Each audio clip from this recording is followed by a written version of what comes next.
going on? Welcome back to RabidJZ again, of course. I mean, you know, the host here, ready to party. Okay, we're gonna finally get down to business with this thing. You know, we're gonna start doing what I've been wanting to do for the longest time. So I'm gonna get that pipe off. We're gonna get this intake off, get everything unplugged, and I'm gonna do my best to tuck the harness. But the reason I'm taking this off is there is an oil leak back there, for those of you that don't know. I'm trying to fix it. I also need to put a pressure sensor in there for my Oem gauge, so that way I can always see my pressure. So yeah, that's pretty much where we're at right now. Got to get this. I'm gonna get this rail unbolted and flipped over, and yeah, get this intake off and see where we're at. Everything is so oily in here because my dipstick blew off. Extra annoying. Got my harness undone. It's starting to look a little better. You know, if I get the vacuum lines and everything all straightened up and the harness tucked the way I want it, this probably won't look so bad.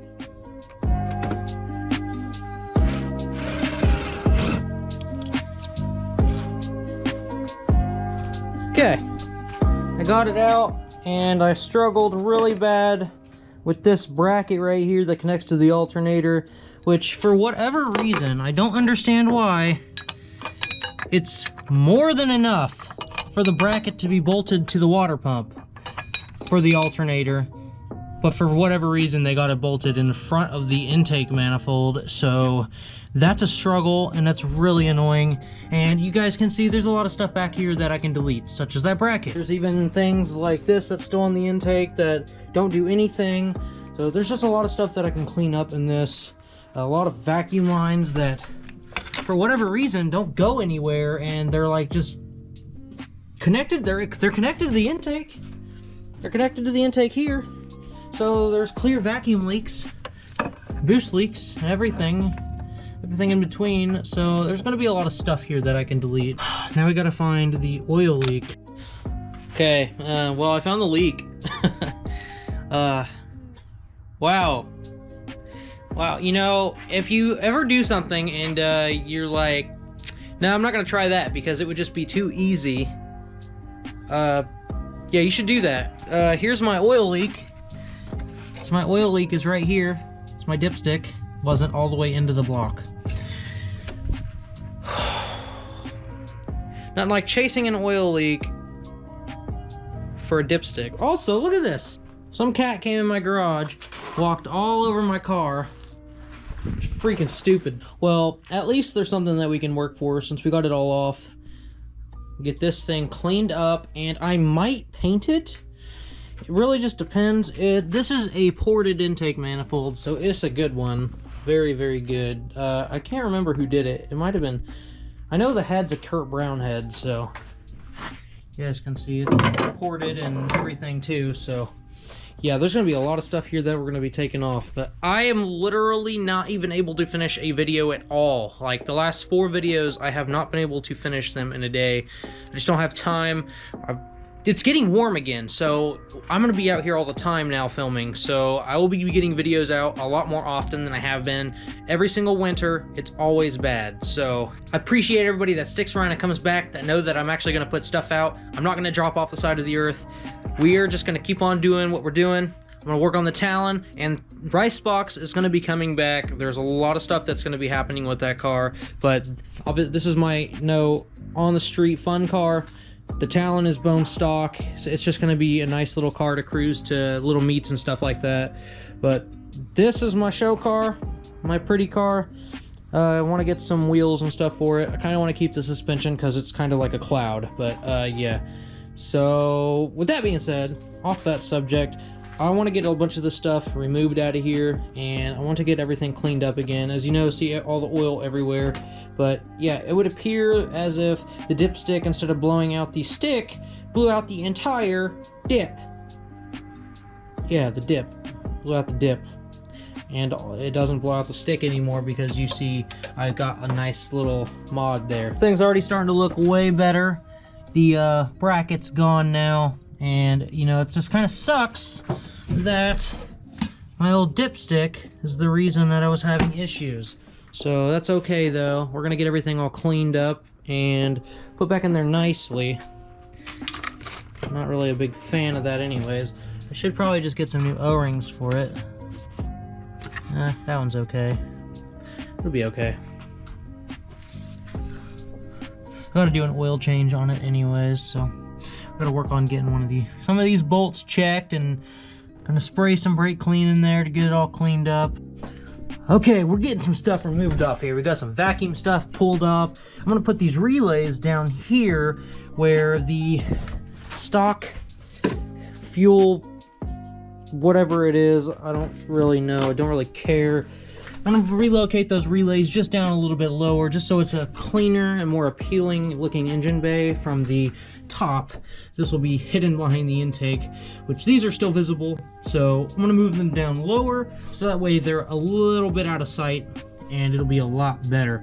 Got some more vacuum stuff to remove, and got some stuff to remove off the intake, and gotta clean her up just a little bit down there, and I think it'll be good to go again. Man, look at that. That looks so much better already. So much better. Let's see what else we can take out in here. We're gonna tuck up the harness, make sure that it can be tucked. And by tucked, I mean running the wires through places that wouldn't be factory to make the wiring look not exactly there. There's some oil mess down there that I'm gonna try to clean up. Hopefully it'll come out okay. But yeah, that's unfortunate, but hey, that's what I got to work with. Okay, now it's time to clean this intake up, make it look all pretty. You guys can see there's oil in there because of the dipstick blowing out, so it's always good. Let's move some of the stuff out of the way here and get the old brake clean out to make this baby look really good again.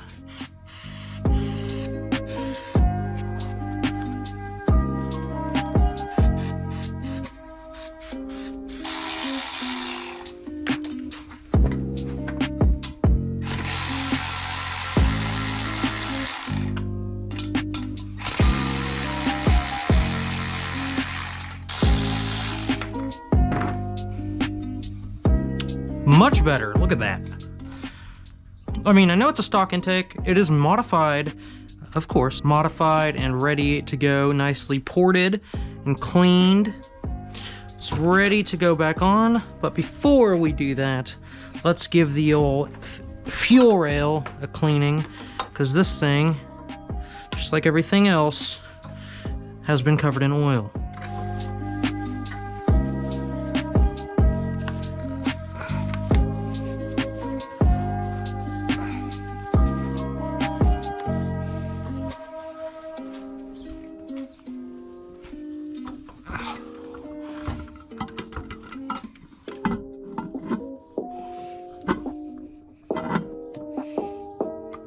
Okay, look at that. That looks a lot better.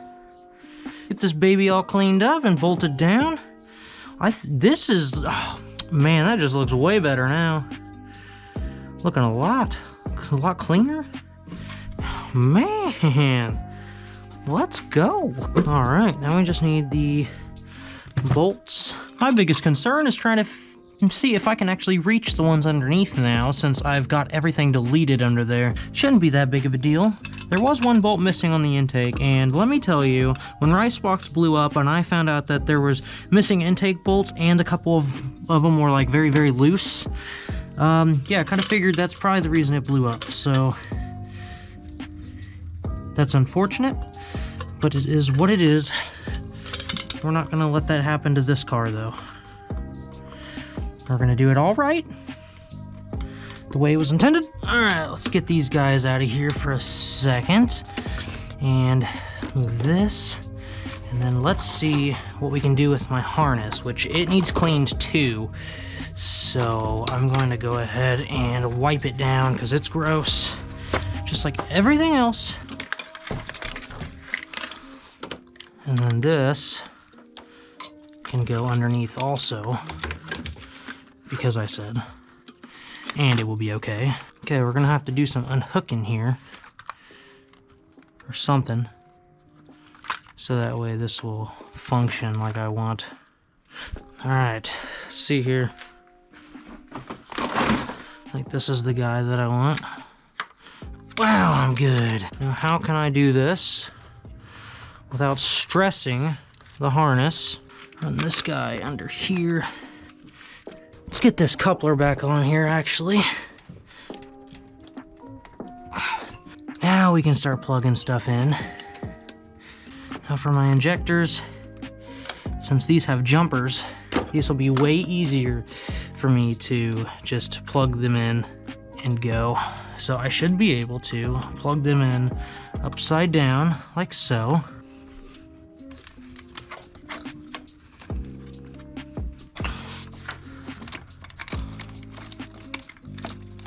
All right, look at that, guys. Look at that. That looks so much better. Look how much less clutter is back there. Looks so much better. We gotta clean up the engine bay and stuff. Make it look even better than it already does.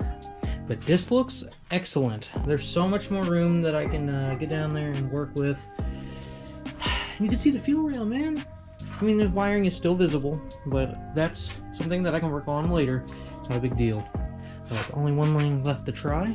After doing a part job, we gotta make sure that it starts. So let's see if it will start up after all of that. All right, here we go.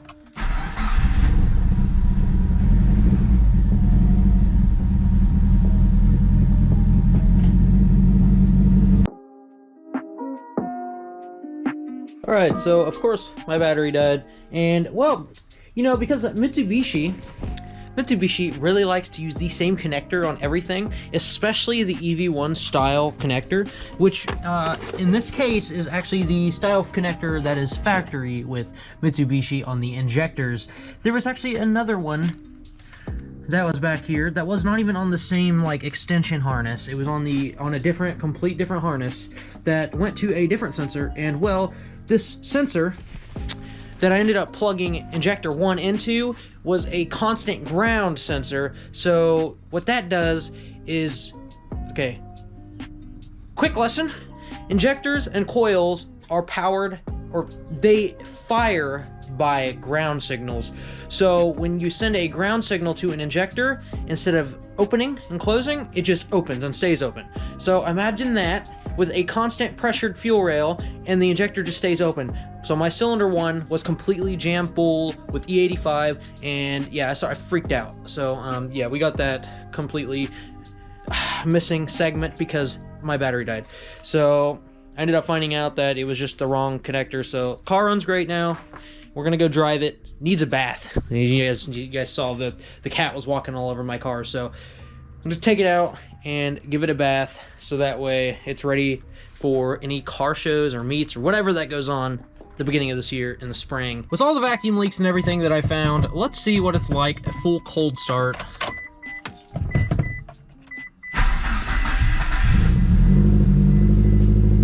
Let's see if it dies after starting it up cold. It's already better, a lot better. I do have a service engine light, so I'm probably gonna have to look into that on the ECU, but dang! Alright, let's see what happens. I'm honestly, I'm impressed, I'm impressed.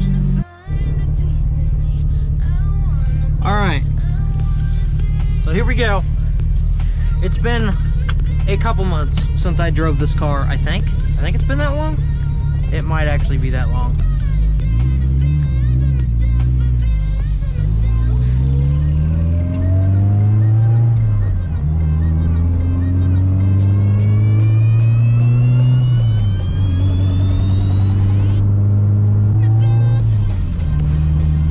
Alright, let's see if it does any acceleration any better.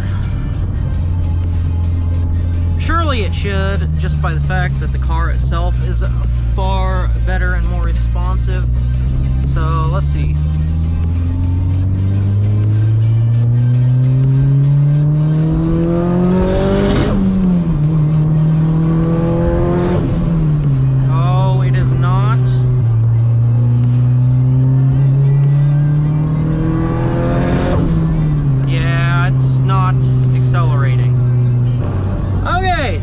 So I figured it out, and I did not put my vacuum line on my pressure regulator.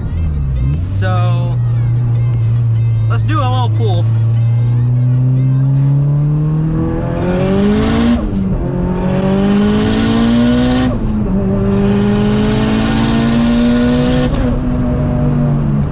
All right, guys, here we go.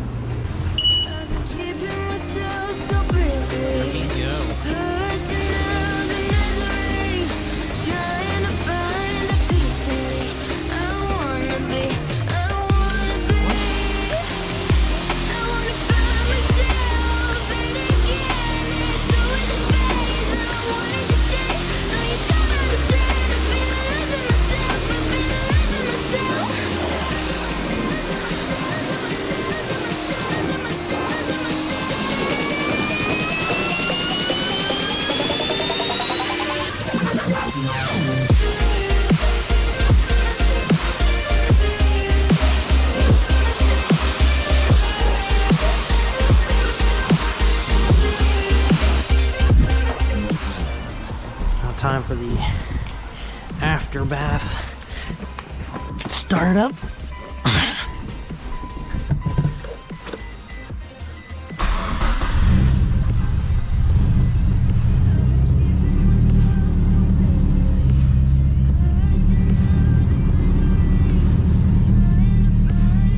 Yeah, baby. I'm going to end the video here. I appreciate you guys stopping by and watching the delete and reroute of the Evo. I hope you guys enjoy the little pulls that I did. It's kind of crazy because it is like at over 30 pounds of boost right now, so I'm unaware of how much power that is. I do know that is over boosting, but I did fix some vacuum leaks, so that is an obvious reason as to why it could be over boosting. But yeah, guys, that's going to do it for this video. Thanks for stopping by, and I'll catch you guys in the next one. Later.